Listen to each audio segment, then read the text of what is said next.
Hello everyone, welcome to developing success classes. So last video में हम लोग आपकी सीरीज कर रहे थे प्रीवियस ईयर के जितने भी इंपॉर्टेंट क्वेश्चंस हैं। तो उसी सीरीज को कंटिन्यू करते हुए आज मैं आप लोगों के लिए लेके आई हूँ बहुत ही इंपॉर्टेंट क्वेश्चंस जो कि एवरी ईयर हर एक एग्जाम में कंटिन्यूअसली एंड रिपीटेडली पूछे गए हैं। तो आज के सेशन में जितने भी क्वेश्चंस हम लोग डिस्कस करेंगे मॉडर्न हिस्ट्री के, these are very very important for each and every exam. ठीक है, तो देखते हैं यहाँ पर हम कौन से क्वेश्चंस को हम लोग डिस्कस कर रहे हैं। एंड वन मोर थिंग, अगर आप लोगों को किसी भी क्वेश्चंस में कहीं पे भी कोई भी डाउट रहे ना, you just ask your doubt in the comment section. ठीक है, चलिए स्टार्ट करते हैं हम अपने पहले क्वेश्चन को। तो देखो, पहला क्वेश्चन एक इंपॉर्टेंट क्वेश्चन है। देखिए क्या बोला है, consider the following statement regarding the participation of स्वदेशी मूवमेंट। देखो जैसा नाम है ना इसका, स्वदेशी मूवमेंट का मतलब क्या होता है, हमें एक मूवमेंट जो है, अब आपको इसको थोड़ा समझने के लिए ना थोड़ा बैकग्राउंड समझना होगा।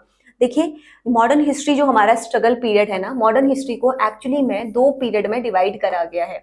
एक पीरियड वो पीरियड है जहां पर गांधी जी आपके जो है वो साउथ अफ्रीका गए थे फॉर दी केस के लिए, है ना। तो एक पीरियड को हम लोग कहते हैं बिफोर गांधी पीरियड, एक पीरियड आपका आता है बिफोर गांधी और एक पीरियड आता है आपका आफ्टर गांधी। इसको हम लोग क्रोनोलॉजी को समझने के लिए हम दो कैटेगरी में डिवाइड करते हैं। तो आफ्टर गांधी यानी कि कौन सा टाइम पीरियड है, जब 1915 में गांधी जी इंडिया में आए, उसके बाद का जो भी टाइम पीरियड है ना, वो है आपका आफ्टर गांधी में। और इसी टाइम पीरियड में आपके यहाँ पर हमारे क्या हुए थे, यहाँ पे अलग अलग हमारे फ्रीडम के स्ट्रगल के रिवोल्ट हुए थे। तो यही इसी टाइम पीरियड में हमने आजादी के जितनी भी रिवोल्ट्स है ना, हमने आफ्टर गांधी वाले टाइम पीरियड में ही करी है। यहीं पे ही आपको चौराचेरी इंसिडेंट्स, आपको यहीं पे जितने भी हमारे आपने डांडी मार्च, क्विट इंडिया मूवमेंट, जो भी आपने मूवमेंट पढ़े हैं ना, वो सब इसी फेज में स्टार्ट होते हैं आफ्टर गांधी में। तो उसी का एक इंपॉर्टेंट यहाँ पे टर्म आया है स्वदेशी मूवमेंट। तो पूछा है कि रिगार्डिंग दी पार्टिसिपेशन ऑफ स्वदेशी मूवमेंट कौन कौन थे, किस किसने उस मूवमेंट में पार्टिसिपेट किया था। ऑप्शंस में आपको दे रखा है, क्या स्टूडेंट्स ने पार्टिसिपेट किया था, पीजेंट्स ने पार्टिसिपेट किया था, एजुकेटेड मिडिल क्लास जो लोग हैं उन्होंने पार्टिसिपेट किया था, वुमेन्स ने किया था, किंग्स ने किया था। तो आपको यहाँ पर बताना है विच of the following is not correct, कौन सा इसमें करेक्ट नहीं है, वो इसने पूछा है। क्वेश्चन को हमेशा ध्यान से देखा करिए, क्या पूछा गया है, नॉट करेक्ट पूछा है। ठीक है, अब ऑप्शन देखते हैं, 1 2 3 4 5, 2 3 4 2 5 and more than one above is correct, none of the above is the correct. ये यहाँ पे ऑप्शंस दिए हैं। चलिए डिस्कस करते हैं अब इसको। पहले देख लीजिए कि पार्टिसिपेट किस किसने किया था स्वदेशी मूवमेंट में। तो यहाँ पर देखेंगे आप, जमींदार्स ने किया था, वर्कर्स ने किया था, स्टूडेंट्स ने किया था, वुमेन्स ने किया था, एंटरप्रेन्योर्स ने किया था, और आपके जितने भी आपके एजुकेटेड मिडिल क्लास हैं उन्होंने भी किया था, मुस्लिम्स ने भी किया था, बट इनका जो रिप्रेजेंटेशन था वो बहुत लिमिटेड पार्टिसिपेशन था। तो यानी कि इसका आंसर क्या हो जाएगा आपकी, ये दोनों तो आपके करेक्ट हो गए। तो ये है जिन्होंने आपका पार्टिसिपेट किया था। तो ध्यान से देखना, ये बहुत आता है एग्जाम में कि स्वदेशी मूवमेंट की जब रिवोल्ट चल रही थी तो किस किस वर्ग ने, किस किस समुदाय के लोगों ने इसमें भाग लिया था। तो ध्यान रखना है, स्टूडेंट्स ने भी लिया था, वुमेन्स, जमींदार, वर्कर्स, पीजेंट, एंटरप्रेन्योर, सब ने इसमें जम के पार्टिसिपेशन किया था। ठीक है, चलिए अब बात करते हैं किसने पार्टिसिपेट नहीं किया था। तो यहाँ पर आपके कुछ लोग थे जिन्होंने पार्टिसिपेशन नहीं किया था, जैसे आपके पीजेंट हो गए, इन्होंने पार्टिसिपेट नहीं किया था। इसके अलावा किंग, जितने भी किंग्स थे इन्होंने भी पार्टिसिपेशन नहीं किया था।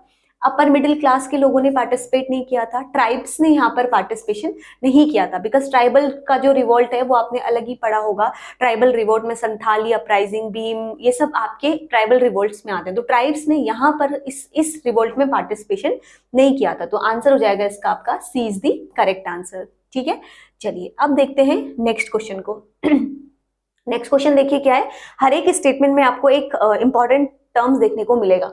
Consider the following statement regarding the newspaper act 1908।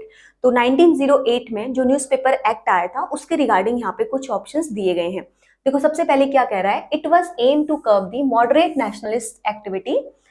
Second है, the act empower the magistrate to confiscate press property that publish objectionable material likely to cause the incitement of murder act of violence. And last one is it was brought under the tenure of Lord Heading II। तो यहाँ पे कुछ इन्होंने बताए हैं आपको, basically newspaper act जो है 1908 का, इसके रिगार्डिंग कुछ स्टेटमेंट्स दिए गए हैं। तो यहाँ पे आपको बताना है कि कौन सा इसमें जो है वो इनकरेक्ट है। देखो अगेन इनकरेक्ट पूछा है, तो सिर्फ थर्ड इनकरेक्ट है या फर्स्ट एंड थर्ड इनकरेक्ट है, 1 2 3 इनकरेक्ट है, या मोर देन वन जो है अब वो आपके इनकरेक्ट है, ये आपको बताना है इस क्वेश्चन में। ठीक है, चलिए देखते हैं। अगर आप यहाँ पर ध्यान से देखेंगे ना तो 1 और 3 जो है ये आपके यहाँ पर हमारा आंसर बनता है। अब इसको हम लोग एक बार ना डिटेल में देख लेते हैं। न्यूज़पेपर ये एक्ट जो है 1908 का, ये क्या था? ये जो एक्ट था इसका एम लाया गया था बेसिकली अगेंस्ट दी जो हमारे एक्सट्रीमिस्ट नेशनलिस्ट एक्टिविटी थे। तो स्टेटमेंट 1 क्या हो जाएगा आपका? इनकरेक्ट हो जाएगा। देखिए आपका जो आईएनसी है ना वो 2 पार्ट्स में डिवाइड हो गई थी। इंडियन नेशनल कांग्रेस जो है जो 1885 में बनाई गई थी एओ ह्यूम के द्वारा, मैंने बताया था लास्ट सेशन में, डब्ल्यूसी बनर्जी इसके चेयरपर्सन थे। तो आईएनसी जो है ना आफ्टर अ टाइम पहले पहले जो सबसे पहले बने थे जो ग्रुप आपके वो थे मॉडरेट, ठीक है। अब मॉडरेट जो है ये प्रेयर्स पिटिशन में बिलीव करते थे। तो इनसे गुस्सा होकर जो उस समय के यंग लीड थे ना उन्होंने एक अनदर पार्टी बना दी आईएनसी की, जिसको हम लोग कहते हैं आपके एक्सट्रीमिस्ट। तो जैसे आपके मॉडरेट सिंपल थे वैसे ही आपके एक्सट्रीमिस्ट जो थे वो क्रू नेचर के थे। लाल बाल पाल आपने नाम भी सुने होंगे, वो लीडर्स यहाँ पे आपके प्रोमिनेंट लीडर थे, ठीक है। तो इसका एम जो था ये जो न्यूज़पेपर एक्ट लाया गया था ये बेसिकली मॉडरेट के अगेंस्ट इतना ब्रिटिशर्स नहीं लेकर आए, बिकॉज मॉडरेट बहुत शांत स्वभाव के थे। तो किसके अगेंस्ट लाया गया था? एक्सट्रीमिस्ट के अगेंस्ट लेकर आए थे, ठीक है, नेशनल एक्टिविटी। तो स्टेटमेंट 1 हमारा इनकरेक्ट हो जाता है। द एक्ट जो है ये जो एक्ट है ये इंपावर करता है मजिस्ट्रेट को कि वो कन्फिस्केट करे press property that publish objectionable material, जो भी ऑब्जेक्टेबल मटेरियल आपके पब्लिश करेंगे लाइकली टू कॉज दी जो भी वहां पे मर्डर एक्ट और वायलेंस इन सब चीजों को। तो 2 स्टेटमेंट हमारा करेक्ट हो जाएगा, ठीक है। Last one is it was brought under the tenure of Lord Minto second, so the statement 3 is incorrect. तो वहां पर जो उसने लॉर्ड दिया था ना दैट वाज रॉन्ग। तो एग्जाम में पूछा भी गया है and number of the time कि न्यूज़पेपर जो है वो किसके कौन था वहां पर लीडर जिसके अंडर में लाया गया था। तो ध्यान रखना है लॉर्ड मिंटो थे जिनके चेयरमैनशिप में जिसके उसमें ये एक्ट आपका लाया गया था, ठीक है। चलिए अब देखते हैं नेक्स्ट क्वेश्चन को। देखो नेक्स्ट क्वेश्चन है आपका एल्फ्रेस्को डी एल्बेरुनी। ये आपका कौन था? पहले तो आपको ये पता होना चाहिए ये आपका एक पोर्तुगीज लीडर था, ठीक है, जो मैंने अभी आपको बताया यहाँ पे बिफोर गांधी। तो बिफोर गांधी वाला जो टाइम पीरियड था इंडिया में, इसके थोड़ा सा आपको एक बार समझने के लिए मैं थोड़ा सा बैकग्राउंड बताती हूँ व्हाट इज एक्चुअली दिस। तो देखो जो मैंने अभी आपको बताया ना कि गांधी जी से पहले का जो टाइम था जिसको हम लोग मैंने अभी आपको बताया बिफोर गांधी, है ना। तो बिफोर गांधी वाला जो टाइम पीरियड था ना यहाँ पर हमारे यहाँ पे बहुत सारे फॉरेन एम्पायर्स आते हैं, अलग अलग कंट्री से हमारे यहाँ पे रूलर आते हैं। तो सबसे पहले पोर्तुगीज आते हैं, फिर आपके डच आते हैं, फिर ब्रिटिशर्स आते हैं, फिर फ्रेंच आते हैं। इस तरह से ये अलग अलग फॉरेन एम्पायर्स इंडिया में आती है।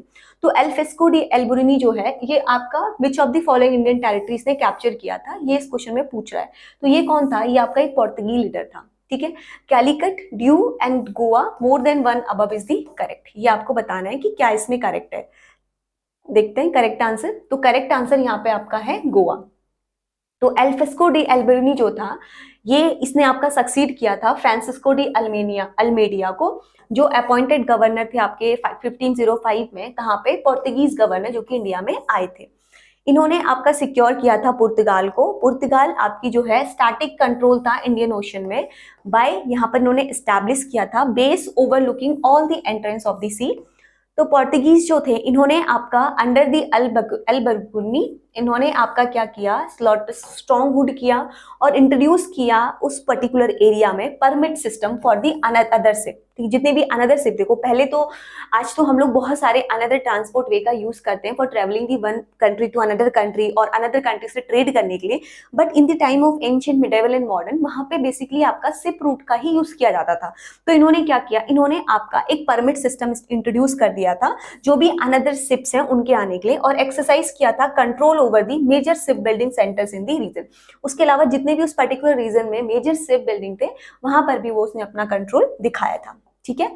तो an interesting feature of his rule was the abolition of sati in some of the acquired territory. एक इंपॉर्टेंट काम जो उन्होंने किया था आपको मैंने बताया भी था, फादर ऑफ मॉडर्न हिस्ट्री भी, मॉडर्न इंडिया हिस्ट्री भी बोलते हैं उनको, राजा राम मोहन राय जिन्होंने सती प्रथा को एंड किया था।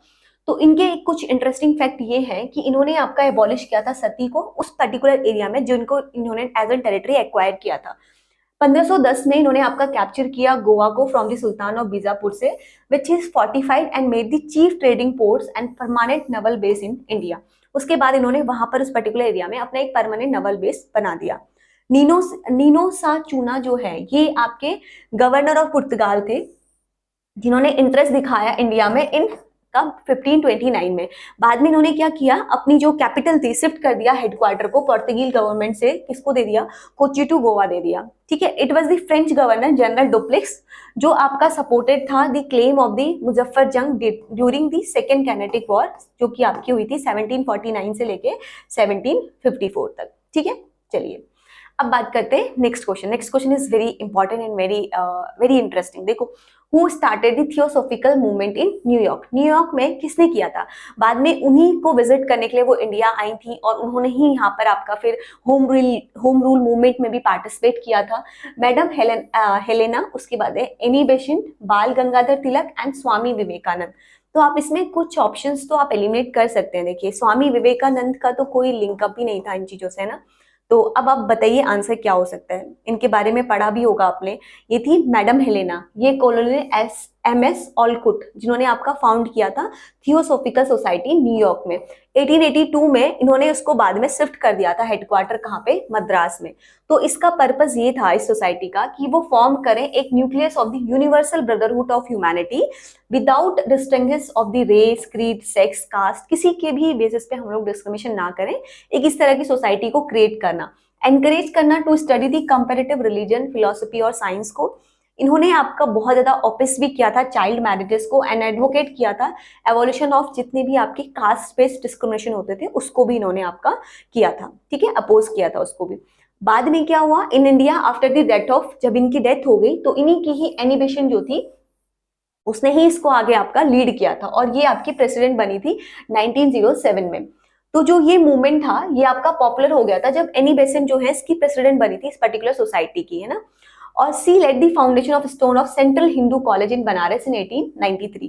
तो इनकी ही आइडियोलॉजी को आगे बढ़ाते हुए without any discrimination the caste, creed और सेक्स के बेसिस पे डिस्क्रिमिनेशन ना करते हुए इसी सोसाइटी की जो आइडियोलॉजीज थी जो उन्होंने एस्टैब्लिश किया था उसको बाद में एनी बेसेंट ने ज्वाइन किया एज एन प्रेसिडेंट और उस आइडियोलॉजी को वो आगे लेकर गई। इसको बढ़ाने के लिए उन्होंने क्या किया 1893 में आपका एक सेंट्रल हिंदू कॉलेज बनाया, कहाँ पर? बनारस में। ठीक है, ये चीज ध्यान रखना। नेक्स्ट क्वेश्चन देखिए क्या है, who was the founder of Andhra महिला सभा? इसकी फाउंडर कौन थी ये पूछा गया है। अगर आप ऑप्शन देखेंगे Pandita Ramabai, Durgabai Deshmukh, Gayatri Devi and last one is Sarojini Naidu. बताइए तो कौन है आपकी आंध्रा महिला सभा की बेसिकली फाउंडर कौन है, ये इस क्वेश्चन में पूछा गया है। एक बार आप ट्राई करिए। चलिए देखते हैं। दुर्गाबाई देशमुख जो है वो आपकी फाउंडर है आंध्रा महिला सभा की। इनको पॉपुलरली हम लोग बोलते हैं आयरन लेडी के नाम से। तो इनका एग्जाम में पूछा गया है who among the following is the lady that was known by the name of iron lady. तो आयरन लेडी के नाम से कौन फेमस थी? दुर्गाबाई देशमुख। ठीक है, इन्होंने ऑर्गेनाइज किया था, फेमस क्यों थी? देखिए, सॉल्ट सत्याग्रह इन्होंने ऑर्गेनाइज किया था during the civil disobedient movement जो कि आपका मद्रास में हुआ था। बस इम्प्रेस्ड। She was the founder of AMS। AMS क्या है? आंध्रा महिला सभा की फाउंडर यही थी। इन्होंने ये इंस्टीट्यूशन बनाया था और कुछ अनदर इसके सोशल वेलफेयर ऑर्गेनाइजेशन भी थे। He with the help of 2 other prominent nationalist. तो इनके अलावा इनके साथ 2 अनदर प्रोमिनेंट नेशनलिस्ट थे जिनमें एक थे आपके AK प्रकाशम और दूसरे थे आपके देशोधराय नागेश्वर राव।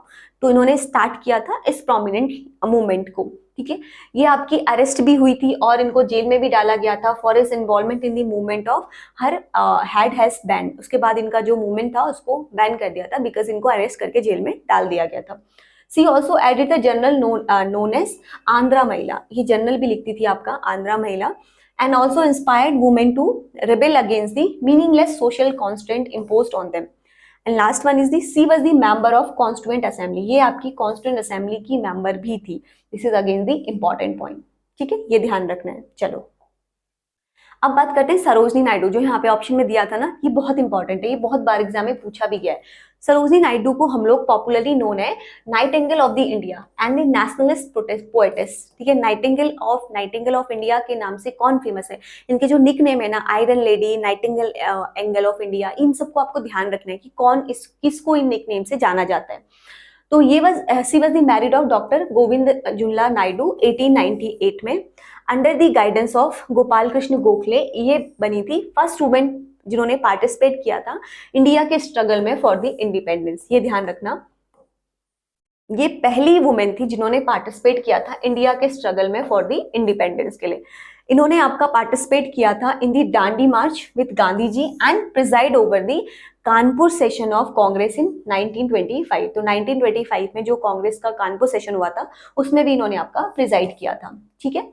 और इनके बारे में क्या ध्यान रखना है, she was the first women to become the governor of Uttar Pradesh state.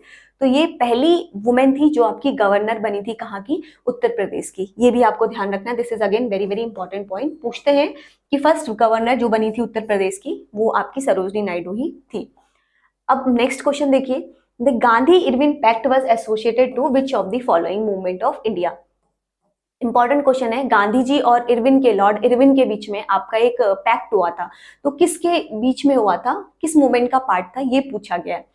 Option देखेंगे तो सबसे पहले रॉलेट एक्ट, ठीक है। रॉलेट एक्ट जब गवर्नमेंट ने, इन्होंने पास किया था, ब्रिटिश गवर्नमेंट ने, तो उसके बाद उसके जस्ट इंसिडेंट्स में आपका क्या हुआ था, जलियांवाला बाग मैसाकर हुआ था, जो कि वन ऑफ द फेमस आपका मूवमेंट है। इसी समय आपका नॉन कॉपरेशन मूवमेंट चल रहा था, जिसको गांधी जी ने इन बिटवीन में स्टॉप करना पड़ा because of the Jallianwala Bagh मैसाकर के जस्ट बाद आपका एक इंसिडेंस होता है, चोराचेरी इंसिडेंस। तो उसका जो लेवल था, मास प्रोटेक्शन बहुत ज्यादा लेवल पे फैल गया था, जिसकी वजह से उनको ये मूवमेंट आपका स्टॉप करना पड़ा था।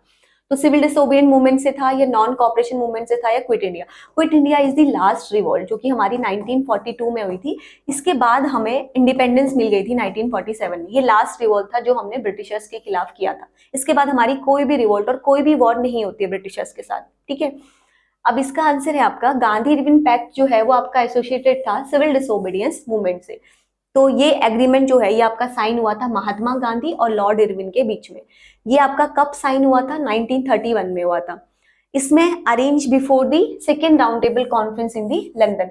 एक्चुअली में बोलते हैं कि 3 राउंड टेबल कॉन्फ्रेंस हुई थी, बट जो थर्ड वाली थी वो सक्सेसफुल नहीं थी, और वो हुई भी नहीं थी क्योंकि उसमें मोस्ट ऑफ द जो हमारे पर्सन थे वो प्रिजन जेल में थे, ठीक है। तो 2 ही राउंड टेबल कॉन्फ्रेंस हमारी हुई थी।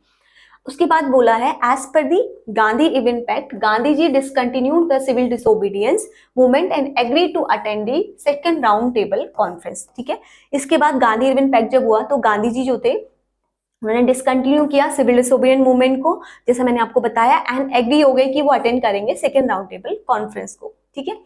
चलिए अब देखते हैं यहाँ पे नॉन कॉपरेशन मूवमेंट के बारे में। नॉन कॉपरेशन मूवमेंट जो था ये फर्स्ट मास पॉलिटिकल मूवमेंट था जो कि किसने स्टार्ट किया था, led by the Gandhi ji. कब स्टार्ट हुआ था, 1920 में हुआ था। जिसका बेसिकली मेन गोल क्या था, मेन गोल था कि हमें अटेंड करना है स्वराज को by hook and by crook, ठीक है।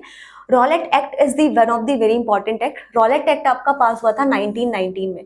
इसको आप लोग ऐसे ध्यान रखेंगे, देखिए 1919 में आपका आया था रॉलेट एक्ट, ठीक है, ध्यान रखना है यहाँ पे रॉलेट एक्ट। तो रॉलेट एक्ट क्या हुआ था, Gandhi ji call this act as the black act. तो एग्जाम में आता है कि गांधी जी ने कौन से एक्ट को ब्लैक एक्ट के नाम से बोला था। तो कौन सा एक्ट था आपका, रॉलेट एक्ट। लॉर्ड चैम्सफोर्ड जो थे British viceroy during the Rowlatt act. तो रॉलेट एक्ट के टाइम पे कौन थे लॉर्ड, वो भी आपको ध्यान रखने हैं, लॉर्ड चैम्सफोर्ड, ठीक है। अब यहाँ पर आपको एक चीज जो ध्यान रखनी है वो आपकी क्या है, देखिए कि इस एक्ट में एक्चुअली हुआ क्या था। देखो 1919 में जब आपका रॉलेट एक्ट आया था, इसके कुछ समय पहले ही गांधी जी इंडिया में आए थे। कब आए थे, देखो आपके आए थे 1915 में, ठीक है। उसके बाद वो कुछ 1 साल तो वो इंडिया में भ्रमण करते हैं, उन्हीं के समय फिर वो खेरा सत्याग्रह, चंपारण सत्याग्रह में पार्टिसिपेट करते हैं। तो 1919 में जब रॉलेट एक्ट हुआ, इसके बाद जो है गांधी जी एक्चुअल में पहली बार पार्टिसिपेट करते हैं, जहाँ पे आपका फर्स्ट मास मूवमेंट होता है जस्ट इसके बाद 1920। तो 1920 में आपका क्या होता है, नॉन कॉपरेशन मूवमेंट होता है। तो यहाँ पर जो 1919 में रॉलेट एक्ट हुआ था, इसमें एक्चुअली क्या कर दिया था कि ब्रिटिश ने ये लॉ पास किया था कि आप 3 से ज्यादा लोग जो है वो एक ग्रुप में जो है वो घूम नहीं सकते, ठीक है, किसी भी प्लेस पे।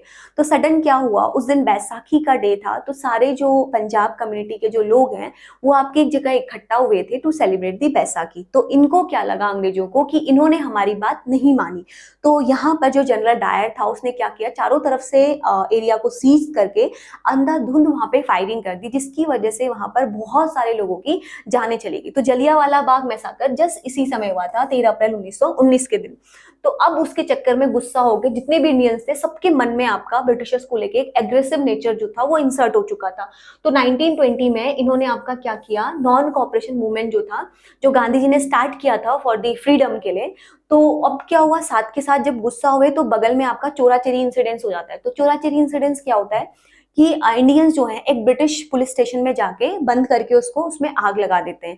तो उसके बदले में ब्रिटिशर्स गुस्सा होकर हर एक जगह जगह पर इंडियंस को ढूंढते हैं। तो अब जो गांधी जी उस समय सॉल्ट जो ये चला रहे थे आंदोलन, उनको क्या करना पड़ा, इन बिटवीन उसको स्टॉप करना पड़ा। तो वही चीज यहाँ पे बताई गई है। फर्स्ट मास पॉलिटिकल मूवमेंट था जो कि गांधी जी ने लेड किया था। और इसका मेन एम क्या था, इसका मेन एम था कि हमको स्वराज चाहिए, बाय हुक और बाय क्रुक। इसका मेन पर्पस यही था कि हमें स्वराज लेना है। तो नॉन कॉर्पोरेशन मूवमेंट में पहला, ये ध्यान रखना, फर्स्ट मास पॉलिटिकल मूवमेंट था, पहला पहला इंडिया में मूवमेंट था जिसमें गांधी जी ने पार्टिसिपेट किया था, जिसको लेड किया था गांधी जी ने। ठीक है। उसके बाद रॉलेट एक्ट आपको समझ में आया। पहले रॉलेट एक्ट आया था 1919 में, उसी के केस में मैंने आपको बताया जलियांवाला बाग मैसाकर हुआ था। साइड के साइड वहीं पे आपका चोराचोरी इंसिडेंस होता है। उसी की वजह से नॉन कॉर्पोरेशन मूवमेंट को गांधी जी को स्टॉप करना पड़ता है। ठीक है, जो कि पहला मूवमेंट था जिसमें गांधी जी ने पार्टिसिपेशन किया था। उसके बाद आता है आपका रॉलेट एक्ट। रॉलेट एक्ट को ही क्या बोलते हैं, ब्लैक एक्ट किसको बोला जाता है, रॉलेट एक्ट को बोला जाता है। अगला देखिए क्या है नेक्स्ट। उसके बाद आपका आता है क्विट इंडिया मूवमेंट। तो क्विट इंडिया रिजोल्यूशन जो था, ये किसने पास किया था, ये आपका पास हुआ था 8 अगस्त 1942 को। ये ध्यान रखना, मैंने आपको बताया जैसे कि ये लास्ट आपका रिवोल्ट था जो कि हमने यहाँ पर पार्टिसिपेट किया था इसमें। The failure of Cripps mission. Cripps mission आपका वो मिशन था जिसके बाद इंडिया को, क्रिप्स मिशन के बाद, क्रिप्स मिशन जो था इसको इंडिया में भेजा गया था कि आप, हमें जब कॉन्स्टिट्यूशन बनाने की बात आई ना, तो हमें उस समय, हम तो ब्रिटिशर्स के गुलाम ही थे उस समय तक भी, तो हमें कुछ भी चीज को पास करने के लिए हमें ब्रिटिश पार्लियामेंट से परमिशन लेनी पड़ती। तो ब्रिटिश पार्लियामेंट ने अलग अलग मिशन को इंडिया में भेजा, जो इंडियंस को सही लगा उसमें उन्होंने बात कही। तो क्रिप्स मिशन उसमें भेजा गया, एक मिशन था, बट ये आपका फेल हो गया था। ठीक है, बस the immediate cause of the quit India movement. तो जैसे क्रिप्स मिशन फेल हुआ उसके तुरंत बाद ही आपका क्या हो गया, क्विट इंडिया मूवमेंट स्टार्ट हो गया था। क्विट इंडिया मूवमेंट में ही एक was the famous slogan raise during this movement. तो यहाँ पर क्विट इंडिया जो है एक फेमस स्लोगन जो है वो रेज हुआ था इस मूवमेंट के टाइम पे। ठीक है, तो ये आपको यहाँ पर ध्यान रखना है इस पर्टिकुलर स्लाइड में। यहाँ पे बहुत सारे इंपॉर्टेंट फैक्ट्स थे, मैंने आपको समझाए। ठीक है, चलिए अगला क्वेश्चन देखिए क्या है। Who was the first president of INC. INC की पहली प्रेसिडेंट कौन थी। अब देखो यहाँ पे कुछ क्वेश्चन बनते हैं। अगर हम इंडियन नेशनल कांग्रेस की बात करते हैं जो कि 1885 में बनाई गई थी, 1885 में बनाई गई थी, इसके जो फर्स्ट प्रेसिडेंट थे वो थे आपके डब्ल्यू.सी. बैनर्जी। ठीक है, अब यहाँ पर इसने आपसे पूछा है कि पहली पहली वुमेन प्रेसिडेंट कौन थी, उनका नाम आप बताओ। तो यहाँ पर कुछ ऑप्शन दे रखे हैं, कस्तूरबा गांधी, सरोजनी नायडू, एनी बेसेंट और अरुणा अली। ठीक है, तो देखते हैं कौन था। तो करेक्ट आंसर है इसका एनी बेसेंट। ठीक है, एनी बेसेंट ही वो थी जिन्होंने थियोसॉफिकल सोसाइटी को आगे प्रोसीड किया था और एक कॉलेज एस्टैब्लिश किया था, मैंने आपको बताया। तो Annie Besant was the first women president of the Indian national Congress. तो इन्होंने आपका प्रिजाइड किया था इंडियन नेशनल कांग्रेस को जब कलकत्ता में सेशन हुआ था आपका 1970 में। ये आपकी एक लीडिंग मेंबर थी आईएनसी की। इन्होंने ही आपका एस्टैब्लिश किया था होम रूल लीग को 1916 में, कहां पर, एट दी मद्रास में। सी फर्स्ट विजिटेड इंडिया इन 1893। पहली बार इन्होंने इंडिया में विजिट किया था 1893 में। And was involve in the Indian national movement, और ये आपकी इंडियन नेशनल मूवमेंट से इन्वॉल्व भी थी, उसमें ये पार्टिसिपेट भी कर रही थी। अब यहाँ पर देखिए एग्जाम में एक क्वेश्चन आता है, उसके बारे में आप बहुत सारे बच्चे कंफ्यूज हो जाते हैं। एक नाम आप यहाँ पर ध्यान से देखो, एनी बेसेंट। ठीक है, पहला नाम आप ध्यान से यहाँ पर नोटिस करेंगे, एनी बेसेंट। अब सेम नाम दूसरा देखो, सरोजनी नायडू। ठीक है, अब एग्जामिनर पे बहुत वो है, वो भी ऐसे क्वेश्चन पूछते हैं। सरोजनी नायडू जो थी ना, फर्स्ट इंडियन वुमेन प्रेसिडेंट थी आईएनसी की, और ये कौन थी, ये फर्स्ट वुमेन प्रेसिडेंट थी। समझ में आ रहा है, यानी कि एनी बेसेंट आपकी इंडियन नहीं थी। आपको बताया ना मैंने, ये इंडिया कब आई है, देखो यहाँ पे लिखा हुआ है फर्स्ट विजिटेड इंडिया इन 1893, यानी कि ये पहली बार तो इंडिया 1893 में आई है। समझ रहे हो, तो 1970 में जो 17 में जो सेशन हुआ था उसमें इन्होंने पार्टिसिपेशन किया था। तो अगर एग्जाम में क्वेश्चन पूछता है कि फर्स्ट वुमेन प्रेसिडेंट कौन थी इंडियन नेशनल कांग्रेस की, तो answer will be definitely Annie Besant. लेकिन अगर वो पूछते हैं आपसे कि फर्स्ट इंडियन वुमेन प्रेसिडेंट कौन थी, तब आंसर आपका हो जाएगा सरोजनी नायडू। ठीक है, बिकॉज सरोजनी नायडू आपकी इंडियन थी, of the Indian national Congress. ये आपकी प्रेसिडेंट बनी थी आईएनसी की। कब बनी थी आईएनसी की, इन दी कानपुर सेशन जब 1925 में हुआ था।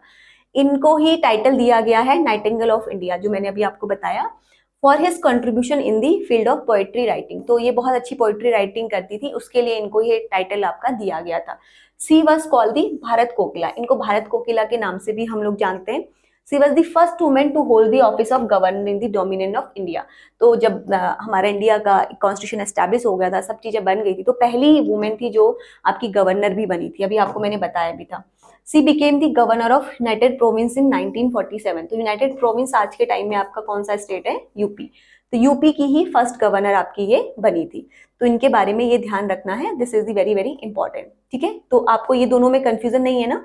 Annie Besant was the first women जो बनी थी आपकी आईएनसी की, और यहाँ पे दूसरे आते हैं Sarojini Naidu, first women president जो कि इंडियन नेशनल कांग्रेस की आपकी बनी थी, इंडियन थी। ठीक है, चलिए अब देखते हैं कुछ और यहाँ पे इंपॉर्टेंट पॉइंट्स, इनके बारे में भी हर एक बार एग्जाम में क्वेश्चन आता है। देखो क्या है, चित्तरंजन दास। तो चित्तरंजन दास कौन है? ये आपके बने थे president of Indian national Congress के, जब गया में सेशन हुआ था, गया जो कि बिहार में है, 1922 में। तो देखो डायरेक्ट क्वेश्चन आता है कि गया सेशन में कौन आपके प्रेसिडेंट थे, और कलकत्ता सेशन में कौन थे, फर्स्ट वुमेन कब बनी, फर्स्ट इंडियन वुमेन कब बनी, है ना? तो इन सब पॉइंट्स को आपको ध्यान रखना है। तो चित्तरंजन दास जो है ये प्रेसिडेंट थे आपके इंडियन नेशनल कांग्रेस के, जब गया सेशन हुआ था 1922 में। अब बात करते हैं मोतीलाल नेहरू के बारे में। तो मोतीलाल नेहरू जो थे ये प्रेसिडेंट बने थे इंडियन नेशनल कांग्रेस के, जब कलकत्ता सेशन हुआ था 1928 में, इसके जस्ट कुछ ईयर बाद। ठीक है, उसके बाद नेक्स्ट है आपके सरदार वल्लभ भाई पटेल। तो सरदार वल्लभ भाई पटेल जो हैं ये आपके प्रेसिडेंट बने थे इंडियन नेशनल कांग्रेस के, जब कराची सेशन हुआ था 1931 में।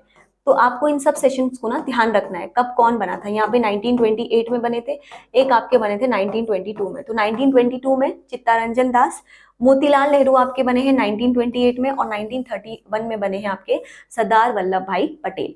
ठीक है, तो ये सारे पॉइंट्स को आपको यहाँ पे ध्यान में रखना है। तो मैंने बहुत सारे इंपॉर्टेंट पॉइंट्स आपके साथ डिस्कस करे, let's recap in the 5 minutes, then we will end the session. तो चित्तरंजन दास के बारे में ध्यान रखना है, गया सेशन में बने थे 1922 में। मोतीलाल नेहरू के बारे में ध्यान रखना है, 1928 में बने थे। सरदार वल्लभ भाई पटेल 1931 में। क्लियर? सरोजिनी नायडू के बारे में ध्यान रखना है, नाइटिंगेल ऑफ इंडिया इन्हीं को बोलते हैं, भारत कोकिला के नाम से फेमस है, फर्स्ट इंडियन थी जिनको आपका आईएनसी की प्रेसिडेंट बनी थी। ठीक है, apart from this Annie Besant के बारे में क्या ध्यान रखना है, फर्स्ट वुमेन प्रेसिडेंट थी जो आईएनसी की बनी, कांग्रेस सेशन को उन्होंने प्रिजाइड किया, कलकत्ता सेशन जो 1917 में हुआ था, और ये फर्स्ट लीडिंग मेंबर थी आईएनसी की, और इन्होंने ही होम रूल लीग बनाया था 1916 में मद्रास में। ठीक है, यहाँ पे इन सब ऑप्शन को मैंने यहाँ पे आपके साथ डिस्कस कर लिया, आपको ध्यान रखना है सरोजिनी नायडू और एनी बेसेंट के बारे में। ठीक है, अब देखो नॉन कॉपरेशन मूवमेंट मैंने आपको समझाया बहुत डिटेल में, 1919, 1920 ये सब मैंने आपको बहुत अच्छे से समझाया। आपको ध्यान रखना है किसको ब्लैक एक्ट बोला जाता है, कौन सा पहला मूवमेंट था जिसमें गांधी जी ने पार्टिसिपेट किया था 1920 में, क्विट इंडिया मूवमेंट कौन सा मूवमेंट था, लास्ट मूवमेंट था, ये ध्यान रखना है। ठीक है, गांधी इरविन पैक्ट के बारे में ध्यान रखना है, अगेन इंपॉर्टेंट है। तो यहाँ पे मैंने आपको सारे एक्ट सब कुछ समझाए। ठीक है, एक बार प्लीज इन सब चीजों को ना रिकैप कर लीजिए। सरोजिनी नायडू के बारे में बताया, नाइटिंगेल ऑफ द इंडिया के नाम से फेमस है, पार्टिसिपेट किया था दांडी मार्च में गांधी जी के साथ, और प्रिजाइड किया था Kanpur session of the Congress को 1925 में।